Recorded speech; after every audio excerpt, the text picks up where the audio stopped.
Marcus Webb wiped the sweat from his forehead as he climbed out of the mining shuttle. The asteroid they called Home Base 7 looked like any other rock floating in space.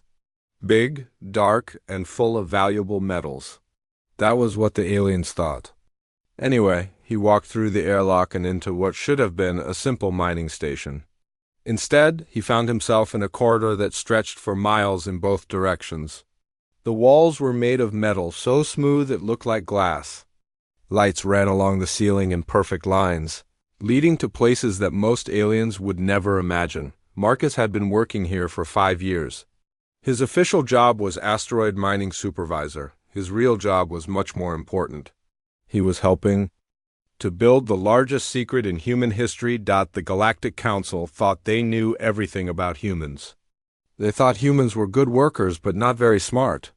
They thought humans were happy to dig rocks and build things for other species. They thought humans would never fight back. They were wrong about everything. Marcus took the transport tube that ran through the center of the asteroid. The tube was big enough to fit a small spaceship inside it.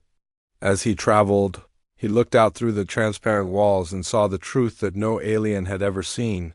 The asteroid was hollow. Completely hollow. And inside that hollow space was a city. Buildings rose up from the curved inner surface like metal trees. Parks and gardens filled the spaces between them. People walked on paths that followed the gentle curve of the asteroid's inner wall.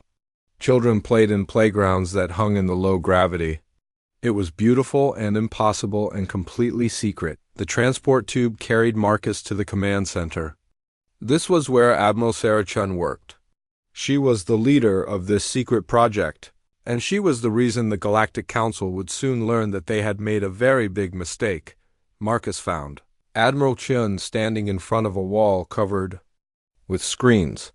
Each screen showed a different part of their secret operation. Some showed other hollowed-out asteroids like this one. Some showed human colonies that looked normal on the surface but hid amazing secrets below ground. Some showed the construction yards where the most important work was happening. "How are we doing today, Marcus?" Admiral Chen asked without turning around. She was a small woman with gray hair and tired eyes. But when she spoke, everyone listened. She had the kind of voice that made you believe anything was possible. "The mining quotas are on schedule," Marcus said. This was their code. It meant that their secret work was going well. The council inspectors bought our reports completely. "They think we found some new metal deposits," Admiral Chun smiled. "Good. They see exactly what we want them to see."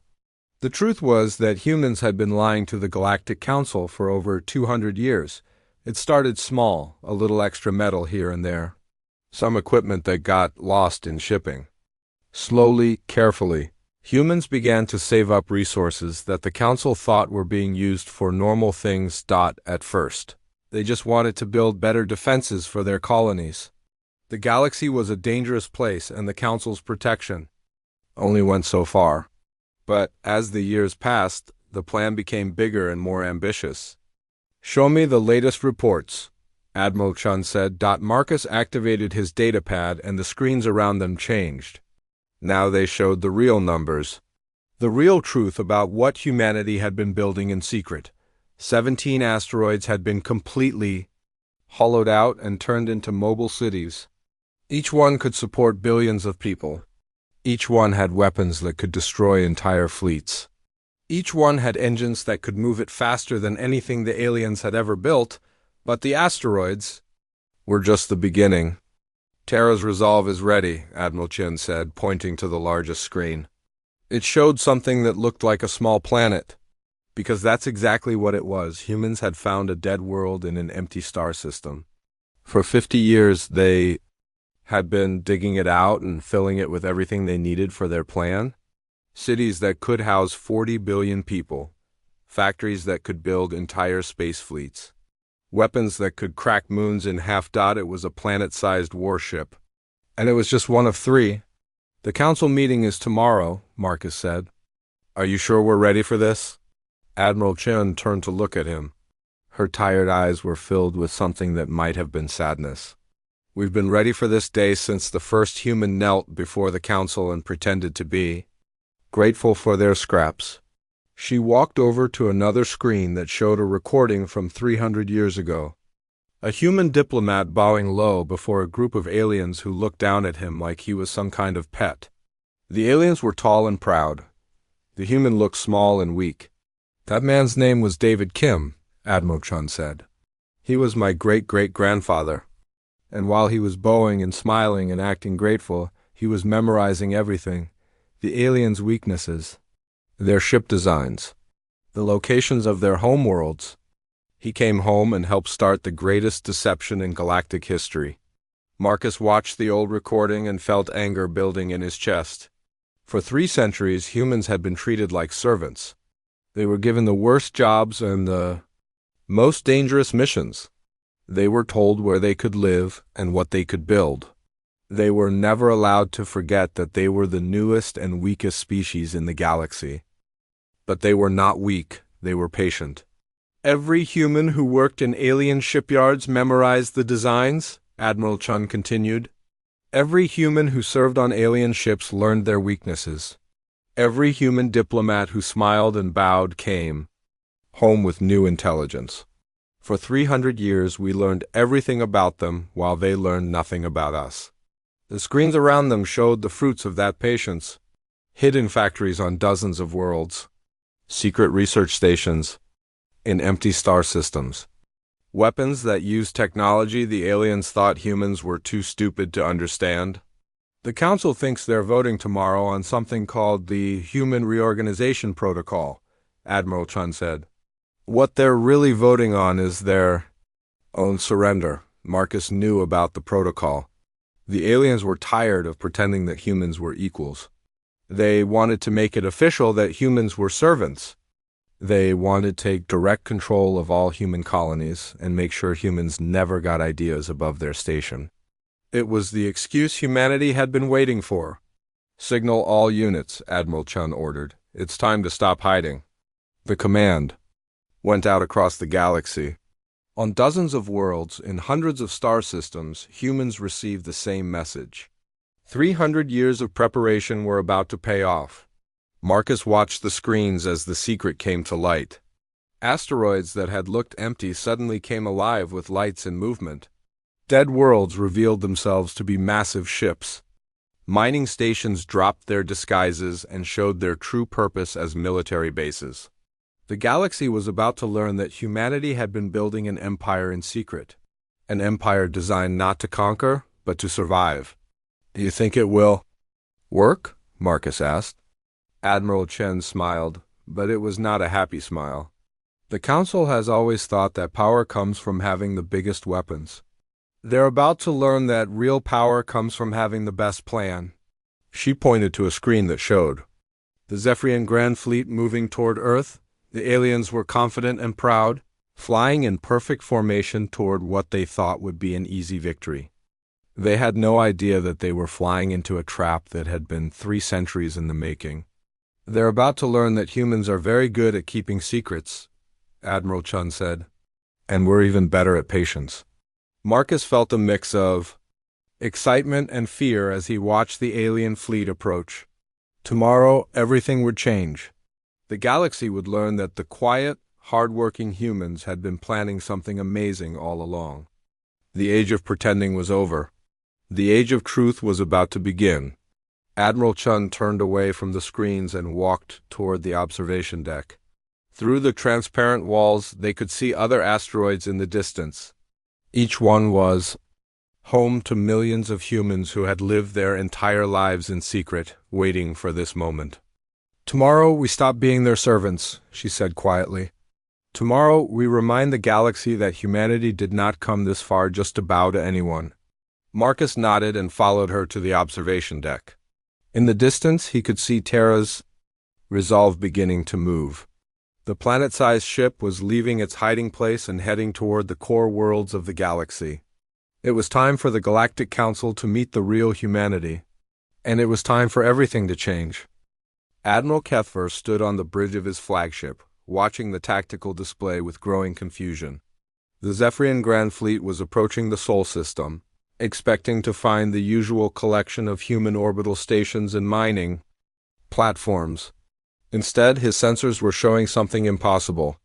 "Admiral," his tactical officer called out, his voice tight with worry. "We're detecting 3 large objects moving in formation toward our position." Kethver walked over to the sensor station. His forearms moved quickly over the controls as he tried to make sense of what he was seeing. The objects were massive, bigger than anything he had ever encountered in 40 years of military service. "How large?" he asked. "Sir, they appear to be approximately 12,000 kilometers in diameter each." Kethver's mandibles clicked nervously. That was impossible. Nothing that large could move through space at the speeds his sensors were detecting. The largest ships in the Zephyrian fleet were barely 10 kilometers long. "Are they natural objects? Asteroids, perhaps?" The tactical officer shook his head. "No, sir. They're showing clear signs of artificial construction, and they're accelerating directly toward us in perfect formation." Kethver felt a cold fear growing in his stomach. In all his years serving the hegemony, he had never encountered anything that challenged their complete understanding of space warfare. The Zephyrians were the dominant military power in the galaxy. Their ships were faster, stronger, and more advanced than anything other species could build, but these objects were beyond anything in their databases. "Sir, we're receiving a transmission," the communications officer announced. "It's coming from the lead object. The signal is being broadcast on all frequencies across the entire galaxy." "Put it on screen," Kethver ordered. The main view screen flickered and then showed the image of a human woman. She appeared to be middle-aged with graying hair and calm eyes. She was sitting in what looked like a command center, but the scale was all wrong. The room behind her seemed to stretch for kilometers in every direction. "To the members of the Galactic Council," the woman began, her voice clear and steady. "My name is Admiral Sarah Chun of the Human Defense Fleet. For 300 years you have treated humanity as your servants." Kethver felt his blood run cold. This was impossible. Humans didn't have admirals. They barely had a space fleet at all. They were miners and builders, not warriors. "You have limited our growth," Admiral Chun continued. "You have restricted our technology. You have treated our worlds as your personal resource extraction sites. Today that ends." The camera pulled back to show more of the command center. Kethver could see hundreds of humans working at stations that covered the floor like a metal ocean. The technology around them was advanced beyond anything the Zephyrians possessed. "We are not your miners," Chun said, her voice growing stronger. "We are not your servants. We are humanity, and we have been preparing for this day since the moment we first knelt before your council." The view changed to show the exterior of the massive object Chun was speaking from. Kethver gasped as he realized what he was looking at. It was not a ship, it was a planet. An artificial planet covered in cities and weapons and defensive systems that glowed with their own light. "This is Terra's Resolve," Chun announced. "She is our flagship and home to 40 billion human souls, but she is not alone." The view pulled back further to show the other 2 massive objects. Each one was the same size, each one covered in the lights of countless cities. And as Kethver watched in horror, more contacts began appearing on his sensors. "Across the galaxy," Chun continued, 17 more vessels like these are revealing themselves. Each one carries between 10 and 40 billion people. Each one is capable of defending itself against any threat. Each one represents the will of humanity to be free. Kethver's tactical officer was frantically updating the sensor displays. New contacts were appearing throughout the galaxy. Massive objects emerging from asteroid fields, from the dark spaces between stars, from nebulae where no one had thought to look. "This is impossible," Kethver whispered. "Where did they get the resources, the technology?" "Sir," his intelligence officer spoke up, his voice shaking. "I'm reviewing our files on human industrial output for the past 3 centuries. If these numbers are accurate, they've been lying to us about everything. The mining quotas, the manufacturing reports, the population counts. All of it," Admiral Chun's voice continued from the speakers. "Every human who worked in your shipyards was learning your designs. Every human who served on your vessels was studying your weaknesses. Every diplomat who bowed before your council was memorizing your secrets. For 300 years, we have been students. Today, we graduate. The view screen showed images of human workers throughout the galaxy. In Zephyrian shipyards, in Kethmori trading posts, in ethereal research stations, all of them going about their daily work with quiet efficiency. All of them gathering intelligence that would eventually build these impossible ships. You thought we were weak because we did not fight, Chun said. You thought we were stupid because we did not argue. You thought we were satisfied because we did not complain. You were wrong about everything. Kethver realized that his fleet was now completely surrounded. The 3 planet ships had moved with impossible speed and precision to cut off every escape route. His sensors showed that each one was bristling with weapons that his computers couldn't even identify. "Admiral," his weapons officer called out, "should we prepare to engage?" Kethver looked at the tactical display and felt despair wash over him. His entire fleet consisted of 3,000 ships. The smallest of the human vessels was larger than his entire fleet combined, and there were 20 of them. "Sir, we're receiving additional transmissions," the communications officer announced. "They're coming from Kethmori space, ethereal territory, and every other major system in the galaxy. The humans are revealing themselves everywhere at once." The main screen split to show multiple transmissions from across the galaxy. Human fleets emerging from hiding places that had been in plain sight for centuries. Mining stations transforming into military bases. Cargo ships revealing themselves as scouts for something much larger. In the Kethmori home system, a massive human vessel appeared between the twin suns, its presence causing gravitational disturbances that sent the local defense fleet scrambling. In ethereal space, 3 planet ships materialized out of what everyone had thought was empty void, their arrival disrupting energy fields that the ethereals had maintained for millennia. "The deception is complete," Admiral Chun announced from Terra's Resolve. "Every major power in the galaxy now faces the choice that we have been preparing to offer for 3 centuries. Kethver found his voice at last. "What choice?" he demanded, opening a communication channel to the human fleet. Admiral Chen's image turned to look directly at him through the screen. Her eyes were sad but determined. "The choice between the old way and a better way, Admiral Kethver. The choice between empire and cooperation. The choice between ruling through fear and leading through example." "You're threatening us?" Kethver accused. "No," Chun replied. "We're offering you partnership, equal partnership. No more empires. No more servant species. No more treating entire civilizations as resources to be exploited." The screen showed images of the human planet ships. But now Kethver could see that they weren't just weapons. They were cities. They were worlds where millions of beings lived and worked and raised families. The weapons were there, certainly, but they were clearly defensive. "These ships were not built to conquer," Chun explained. "They were built to survive, and to ensure that no species would ever again face the choice between submission and extinction." Kethver studied the tactical readouts more carefully. The human ships had positioned themselves to defend rather than attack. They had surrounded his fleet, yes, but they hadn't powered up their weapons. They were showing their strength without threatening immediate violence. "What happens if we refuse?" Kethver asked. Admiral Chen was quiet for a long moment. "Then you return to your home worlds, and we go to ours. But the galaxy will know that the age of empires is over. Any species that tries to subjugate another will find themselves facing the combined fleets of humanity and every other species that chooses cooperation over domination." The communications officer spoke up again. "Sir, we're receiving reports from across the galaxy. The Syndicate's main battle fleet has been completely surrounded. The Ethereal Collective's core systems are reporting multiple human vessels in their space. Every major power is receiving the same message."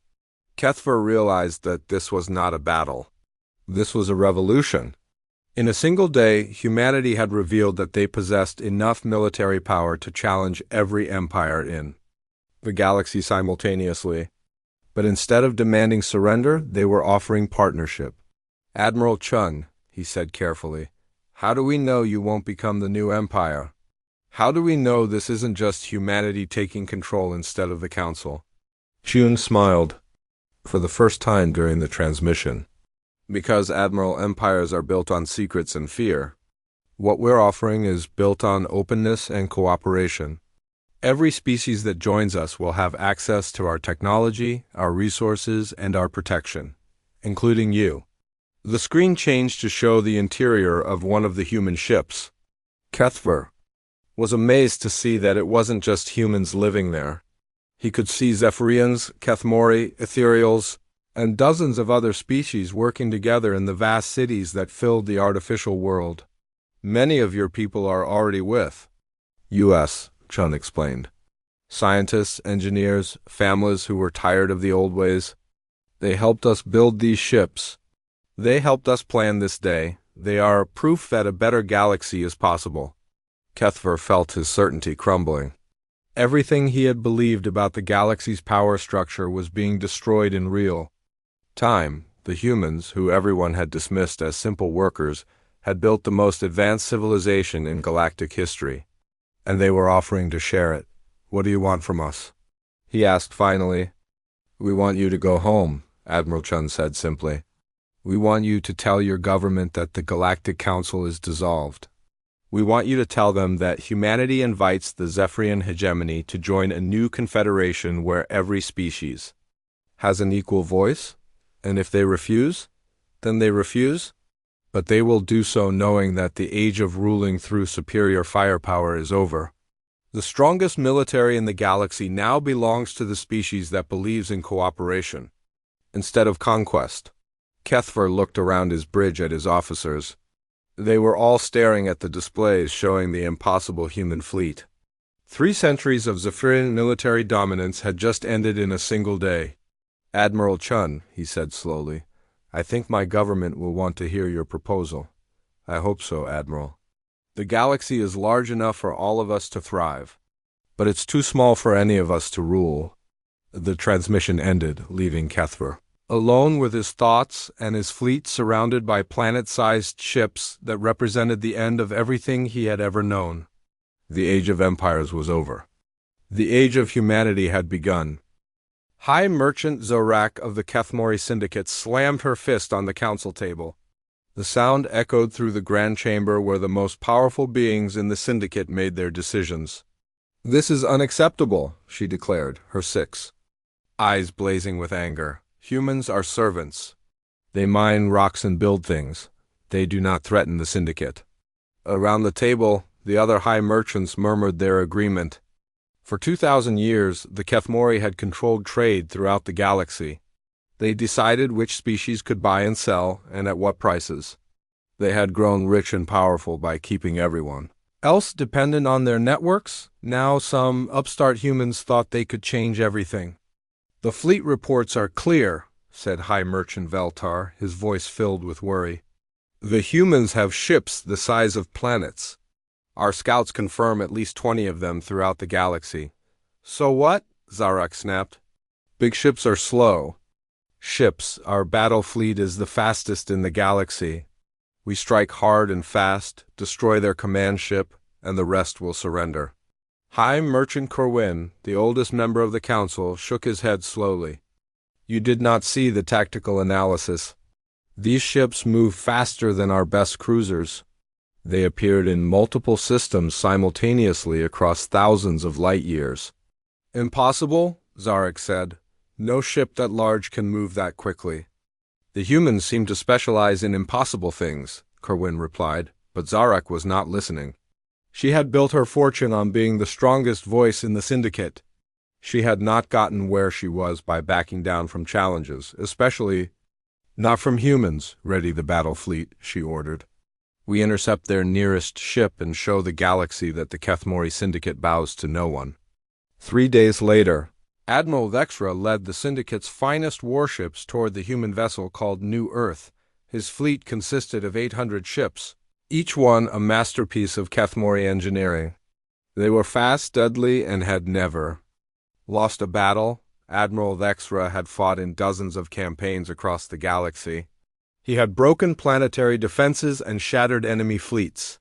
The idea that humans could challenge the Syndicate seemed laughable to him. "Sensors show the human ship ahead," his tactical officer reported. "Distance, 2 million kilometers and closing." "Put it on screen," Vexra ordered. The main view screen showed New Earth hanging in space like a small moon. But as they got closer, Vexra began to understand why his scouts had been so worried. The ship was not just large. It was massive beyond belief. Cities covered its surface like a metal skin. He could see lights moving along what looked like highways that ran for thousands of kilometers. Parks and forests created green patches between the urban areas. This was not just a ship. It was a world where billions of people lived their entire lives. "Magnificent," Vexra whispered despite himself. How did they hide something like this? "Sir, the human ship is not changing course," his navigation officer reported. "They're heading straight for our home system." "Then we stop them here," Vexra declared. "All ships, attack formation. Target their weapons and engines." The Syndicate fleet spread out in their classic battle formation. 800 ships moving like a deadly dance, their weapons charging and targeting systems locking onto the massive human vessel. "Range in 30 seconds, the weapons officer announced. "Fire when ready," Vexra ordered. The space between the fleets lit up with energy beams and projectile fire. 800 ships poured their full firepower into New Earth, enough energy to crack a moon and destroy 100 normal fleets. The human ship kept moving forward without slowing down. "Direct hits confirmed," the tactical officer reported, his voice filled with confusion. "But sir, their shields are not even flickering." Vexra stared at the tactical display. His fleet's most powerful weapons were having no effect at all. It was like throwing rocks at a mountain. "Sir, the human ship is responding," the communications officer announced. New Earth began to change. What had looked like cities on its surface now revealed their true purpose. Buildings folded back to reveal weapons that were larger than Vexra's entire flagship. Sections that had appeared to be parks opened up to show missile launchers that could fire projectiles the size of small asteroids. "By the void," Vexra breathed. "The entire planet is a weapon," the human ship fired once. A single beam of energy reached out from its surface and touched the Syndicate flagship. Vexra expected to die. Instead, his ship systems simply shut down. No explosion, no hull breach. "Just complete power failure. Emergency power," he shouted. "Get us back online." His engineering officer worked frantically at his console. "Sir, it's not damage. It's like they reached into our computer systems and turned us off. I've never seen anything like it." One by one, the other ships in the Syndicate fleet went dark. Not destroyed, just disabled. 800 of the most advanced warships in the galaxy rendered helpless in 17 minutes. "Sir, we're receiving a transmission from the human ship," the communications officer reported, his voice shaking. "Put it through," Vexra said weakly. The screen showed a human man wearing a simple uniform. He looked tired, like someone who had been working a long shift and just wanted to go home. "Admiral Vexra," the human said. "My name is Captain Rodriguez of New Earth. Your ships are disabled, but not harmed. Your crews are safe. We can restore your power at any time." "What do you want?" Vexra asked. "We want you to go home," Captain Rodriguez replied. "We want you to tell your government that we're not interested in fighting. We're interested in talking." "You attacked us?" Vexra protested. Captain Rodriguez looked genuinely confused. "Admiral, you fired first. We just defended ourselves. If we had wanted to attack you, your ships would be debris by now." The truth of that statement hit Vexra like a physical blow. The human ship had disabled his entire fleet with what appeared to be minimum effort. If they had wanted to destroy the Syndicate ships, they clearly had the power to do so. "Why didn't you?" he asked. "Because we're not conquerors, Admiral. We're just tired of being conquered." The transmission ended, and power began returning to Vexra's ships. One by one, his fleet came back online. No damage, no casualties. Just a very clear demonstration of exactly how outmatched they were. 2 days later, New Earth arrived at the Kethmori home system. The Syndicate's remaining fleets had formed a defensive line around their capital world, but they made no move to attack. They had learned their lesson. High Merchant Zarak stood in the command center of the planetary defense grid, watching the massive human ship approach. She had spent the last 2 days reviewing the battle reports and trying to understand how everything had gone so wrong. "They're requesting permission to broadcast to the planet," her communications chief reported. "Denied," Zarak snapped. "We don't negotiate with humans." "Ma'am, they're broadcasting anyway." The signal is being sent directly to every communication device on the planet.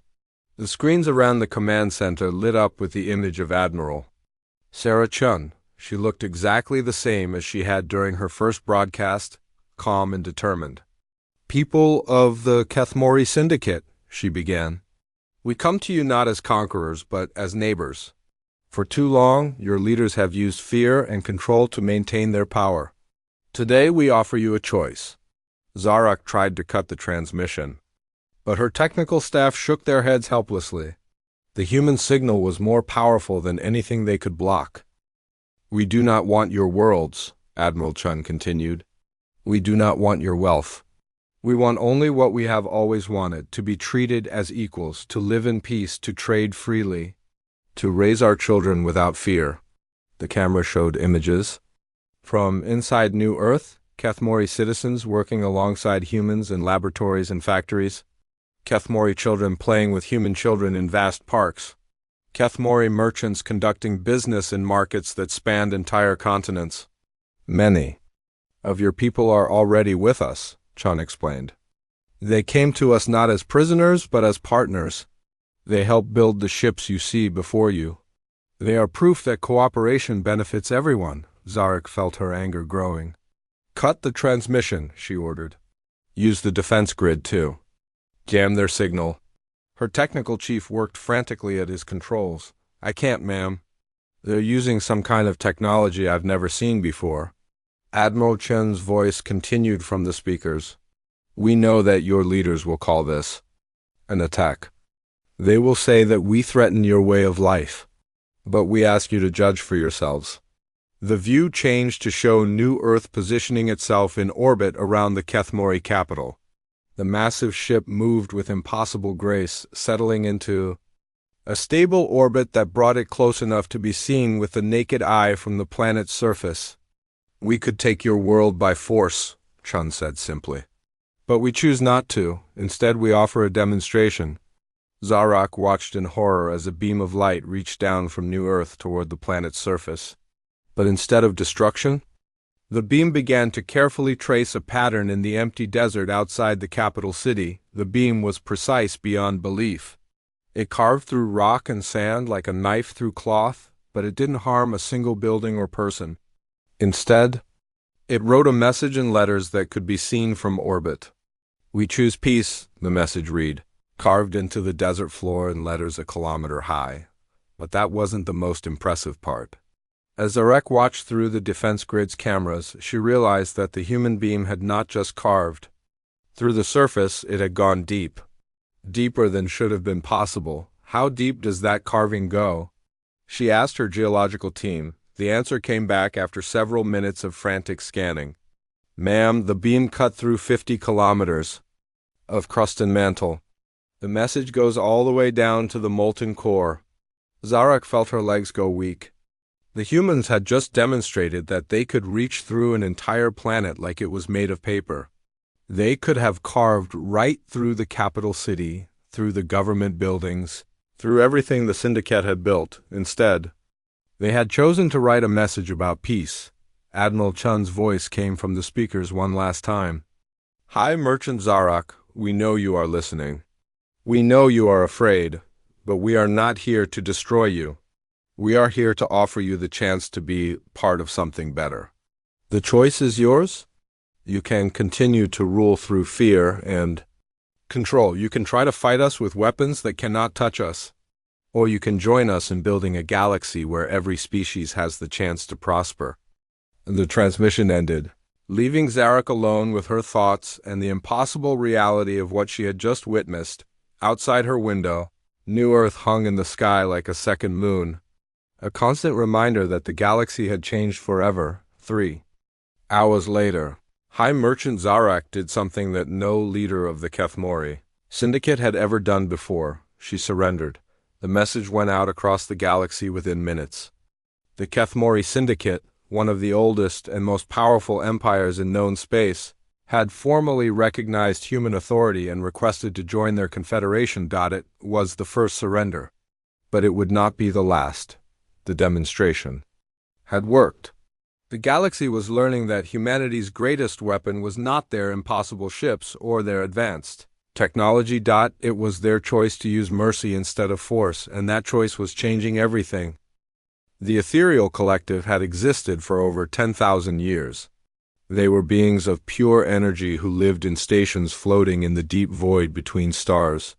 For millennia, they had considered themselves above the petty conflicts of physical species. They did not need planets or resources. They did not wage wars over territory or wealth. They simply existed, observing and occasionally sharing their vast knowledge with species they deemed worthy. Elder Lamthara drifted through the central chamber of Station Prime, her energy form flickering with concern. The reports coming in from across the galaxy were disturbing. Physical species were surrendering to humans. Entire empires were collapsing overnight. It should not have mattered to the Ethereals. Physical conflicts were beneath their notice. But the humans were not behaving like a typical conquering species. They were not demanding tribute or territory. They were demanding something far more dangerous. They were demanding change. "The humans have made contact," announced Elder Carthax, his energy signature pulsing with worry. "They request an audience with the High Council." Lamthara felt a ripple of amusement flow through her consciousness. "Request? They are physical beings. We do not grant audiences to those bound by matter. Elder, perhaps you should review their message before deciding." The communication appeared in the chamber as patterns of light and energy. But something was wrong. The message was not transmitted through normal physical means. It was being projected directly into their energy realm using methods that should have been impossible for any physical species. "Greetings, elders of the Ethereal Collective," the message began. The voice belonged to Admiral Sarah Chun, but she was somehow speaking directly to their energy forms. "We hope this message finds you in good health and prosperity." Lamthara felt shock ripple through her being. No physical species had ever successfully communicated with them in their own realm. The technology required was beyond anything they had shared with the material universe. "We know that you consider yourselves above the conflicts of physical beings," the message continued. "We respect your position and your achievements. But we also know that your isolation will not protect you from what is coming." Elder Carthax pulsed with confusion. What could threaten us? "We exist beyond the reach of physical weapons." The message seemed to respond to his thoughts. "You exist beyond current physical weapons, Elder Carthax. But we have learned much about energy manipulation in our 3 centuries of preparation." Images began to appear in the chamber. They showed human scientists working with equipment that looked familiar to the Ethereals. Too familiar.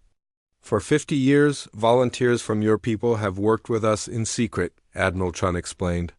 "Ethereals who grew tired of isolation and wanted to be part of something larger. They taught us about energy manipulation, consciousness transfer, and existence beyond physical form."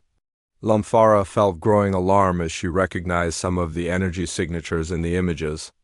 These were members of their own collective, beings she had known for centuries. "We did not steal this knowledge," the message continued. "It was freely given by Ethereals who believed that cooperation between all forms of life was possible. They helped us build not just physical ships, but vessels that can exist in multiple dimensions simultaneously." The images changed to show the interior of one of the human planet ships. But now Lamthara could see that it was not just a physical construct. Streams of energy flowed through the ship like a nervous system. Ethereal beings worked alongside humans in laboratories that existed partially in the energy realm.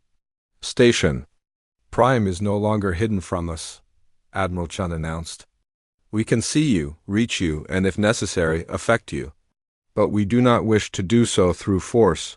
Elder Karthek's energy form flared with anger. Threats? From physical beings? Not threats, came the reply. Demonstrations.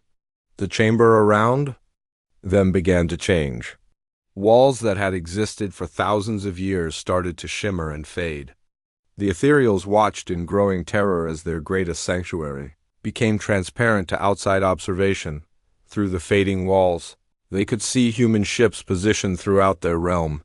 Not physical ships, but vessels that existed in the same energy space as the ethereals themselves. This is impossible, Lamphara whispered. No physical species can build in our realm. Physical species cannot, Admiral Chun agreed. But cooperative species can. When ethereals and humans work together, the impossible becomes routine. Elder Zixkara, the most ancient of their kind, materialized in the chamber. Her energy signature was dim with age but bright with wisdom.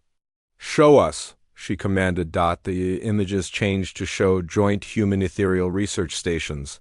Physical beings and energy beings working side by side on projects that neither could accomplish alone. Ships that could travel through multiple dimensions. Weapons that could affect any form of life. Defenses that could protect against any conceivable threat. We offer you the same choice we have offered everyone else, Admiral Chun said. Join us as equals or remain isolated while the galaxy moves forward without you. Elder Zixkara studied the images carefully. What guarantee do we have that you will not simply absorb us into your empire? Because we are not building an empire, came the reply. We are building something that has never existed before. A true confederation where every species contributes according to their abilities and receives according to their needs. The chamber filled with images from across the galaxy. Former enemies working together on massive construction projects. Zephyrian military expertise combined with Kethmori trade networks. Human industrial capacity merged with alien innovation. Each species brings something unique to the Confederation, Admiral Chun explained. The Zephyrians bring military discipline and tactical expertise. The Kethmori bring economic knowledge and trade relationships. The humans bring industrial capacity and diplomatic patience. And what do we bring? Elder Lamphara asked. Knowledge, Admiral Chun replied simply. 10,000 years of accumulated wisdom. Understanding of energy manipulation that could revolutionize how every species in the galaxy lives and works. The ability to explore realms of existence that physical beings can barely imagine. Elder Zixkara's energy signature brightened with interest. And in return? Partnership, protection, the chance to be part of the greatest cooperative endeavor in galactic history. The images showed plans for the future. Space stations that existed in multiple dimensions. Research projects that combine the knowledge of dozens of species. Ships that could travel not just between stars but between different planes of existence. Think of what we could accomplish together, Admiral Chun continued. Physical beings providing the foundation, energy beings providing the vision. No more isolation. No more limits on what any of us can achieve. Elder Karthek pulsed with skepticism. And if we refuse? Then you remain here in your stations while the rest of the galaxy moves forward, but isolation is no longer safety.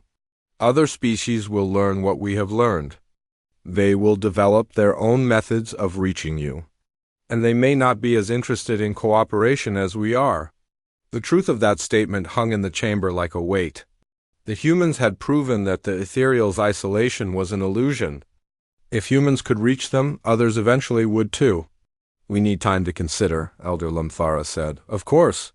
But while you consider, know that the offer will not remain open forever. The galaxy is changing quickly now. Those who do not adapt will be left behind. The transmission ended, leaving the ethereals alone with their thoughts and fears. For 3 days, the High Council debated. Ancient beings who had existed since before most current species had developed. Spaceflight argued about a future they had never imagined. On the 4th day, Elder Zixkara made the decision that would change everything. "I vote to join the Human Confederation," she announced to the shocked assembly. "Not because I trust them completely, but because the alternative is to remain static while the universe evolves without us." One by one, the other elders added their agreement. The vote was not unanimous, but it was decisive. The Ethereal Collective formally joined the Human Confederation, bringing with them knowledge and abilities that multiplied humanity's already impressive capabilities. But they were not the last to join. Across the galaxy, the old empires were crumbling, not through conquest or destruction, but through obsolescence. The human model of cooperation was proving more effective than any form of domination ever created. Species that had been enemies for millennia were working together on projects that benefited everyone. Trade networks that had been controlled by a few powerful groups were opening to all participants. Technology that had been hoarded by empires was being shared freely among Confederation members. Admiral Sarah Chun stood in the command center of Terra's Resolve, watching reports flow in from across the galaxy. Each day brought new applications for membership in the Confederation. Each day brought new proof that cooperation could accomplish what force never could. "Admiral," her aide announced, "we're receiving a transmission from the Vaxan Empire. They're requesting terms for surrender." Chun smiled tiredly. The Vaxans had been one of the most aggressive species in the galaxy, known for conquering and enslaving entire civilizations. Their request for terms was proof that even the most warlike species could see the futility of fighting the new order. "Tell them the same thing we tell everyone," Chun replied. "There are no terms for surrender because we're not accepting surrenders. There are only terms for partnership." She turned to look out at the stars visible through the command center's vast windows. In the distance, she could see other ships from the Confederation, Zephyrian cruisers flying in formation with human destroyers, Kethmori traders escorted by vessels from a dozen different species, ethereal energy forms dancing between physical ships like living light. "The old galaxy is dead," she said quietly to herself. "Long live the new one." Her aide looked up from his communications console. "Admiral, the Galactic Council is requesting a meeting. They want to discuss terms for maintaining their authority." Chun almost laughed. The Galactic Council still thought in terms of authority and control. They still believed that power came from the ability to force others to obey. "Tell them that the Galactic Council is dissolved," she replied. "If they want to be part of the new Confederation, they can apply like everyone else, as individuals, not as rulers." The message went out across the galaxy within minutes. The old Galactic Council, which had ruled for over 1,000 years, was officially defunct. In its place was something that had never existed before, a government based on cooperation instead of domination. It was not perfect. There were still conflicts, still disagreements, still species that chose isolation over cooperation. But for the first time in galactic history, no single group had the power to force their will on others. The age of empires was truly over. The age of partnership had begun. And at the center of it all were the humans, the species that everyone had underestimated, proving that the greatest strength was not the ability to destroy, but the wisdom to choose not to. 10 years had passed since the day the galaxy discovered that humanity was more than just miners and builders. Sarah Chun walked slowly through the gardens of Terra's Resolve, her hair now completely white and her steps careful on the winding paths. The gardens had grown beyond anything she had imagined when they first planned this ship. What had started as simple parks were now vast ecosystems that stretched to the horizon. Plants from hundreds of worlds grew together in harmony. Tended by gardeners from dozens of different species, a group of Zephyrian children ran past her, on the path, laughing as they chased a ball that floated in the low gravity. Behind them came human children, trying to keep up with their faster alien friends. Sarah smiled as she watched them play. These children would never know a galaxy where their species were enemies. "Grandmother Sarah, wait for me," called a voice. From behind her, Sarah turned to see her granddaughter Maya jogging to catch up. Maya was 22 now, born 3 years after the revelation. She had grown up in a universe where cooperation between species was normal, where the old empires were just stories from history books. "Sorry I'm late," Maya said, falling into step beside her grandmother. "I was in a conference call with the construction crews for New Harmony. They're ahead of schedule." New Harmony was the newest planet ship being built in the Centauri system. Unlike the original human vessels that had been built in secret, this one was being constructed openly with help from every member species of the Confederation. It would be home to 50 billion beings from 20 different worlds. "How many species are contributing to the construction?" Sarah asked. 37 at last count," Maya replied proudly. "The ethereals are designing the energy systems. The Kethmori are handling the economic planning. The Zephyrians are organizing the defensive systems. And a new species called the Valkyrie just joined the project? They're apparently amazing at atmospheric engineering." Sarah nodded, remembering when such cooperation would have been impossible. Before the revelation, the different species barely tolerated each other. Now they worked together on projects that spanned multiple star systems. They walked in comfortable silence for a while, passing through sections of the garden that represented different worlds. There was a grove of singing trees from the ethereal home dimension, their crystalline leaves making music in the artificial wind. A meadow of grass that changed colors with the seasons, brought from a Kethmori trade world. Flowers that bloomed only in zero gravity, carefully maintained in special chambers throughout the ship. "Grandmother," Maya said eventually, "I've been wondering about something." "What's that, dear?" "Why didn't humanity just take over everything? I mean, with ships like these, we could have conquered the entire galaxy. We could have been the emperors instead of the servants." It was a question Sarah had been asked many times over the years by humans and aliens alike. She led Maya to a bench that overlooked a small lake where fish from a dozen worlds swam together in artificial currents. "Because ruling and leading are different things, Maya," Sarah said, settling down on the bench with a small grunt. "Anyone can rule through fear if they have enough weapons. But to lead, you have to give people a reason to want to follow you." She pointed to a group of engineers working near the lake. There were humans, Zephyrians, Kethmori, and several other species all working together to repair a water circulation system. They talked and laughed as they worked, sharing knowledge and techniques that made all of them better at their jobs. "You see that cooperation?" Sarah asked. "That doesn't happen because we force it. It happens because everyone benefits from working together. The moment we tried to rule instead of lead, that cooperation would disappear." Maya watched the workers for a moment. "But what about the species that refused to join? The ones that chose to stay isolated?" Sarah's expression grew sadder. "Some chose isolation. Others chose to keep fighting. There are still small empires out there, still species that believe in conquest instead of cooperation. But they're getting smaller every year." It was true. The Confederation now included over 200 species, but there were still holdouts. Some had retreated to the edges of the galaxy, maintaining their old ways in increasingly small territories. Others had simply vanished, choosing to hide rather than adapt. "The Kravik Dominion attacked one of our research stations last month," Sarah continued. "They destroyed the station and killed 300 scientists from 12 different species." Maya's face darkened. "What did we do? What we always do. We rebuilt the station, better than before. We rescued the survivors and offered medical aid to the attackers who were injured in the fighting. And we sent them a message." Sarah activated her personal communicator and showed Maya a recording of the message that had been sent to the Kravik Dominion.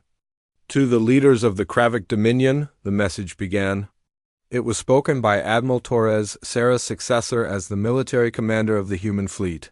"Your attack on Research Station Gamma 7 was unprovoked and cost the lives of innocent scientists. However, we do not respond to violence with violence." The recording showed the rebuilt research station, larger and more advanced than the original. Scientists from across the galaxy were already back at work, continuing their research into new forms of faster-than-light travel. "We will not attack your worlds," Admiral Torres continued. We will not seek revenge. Instead, we offer you the same choice we have offered everyone else. Join us as partners in building a better galaxy, or remain isolated while progress continues without you.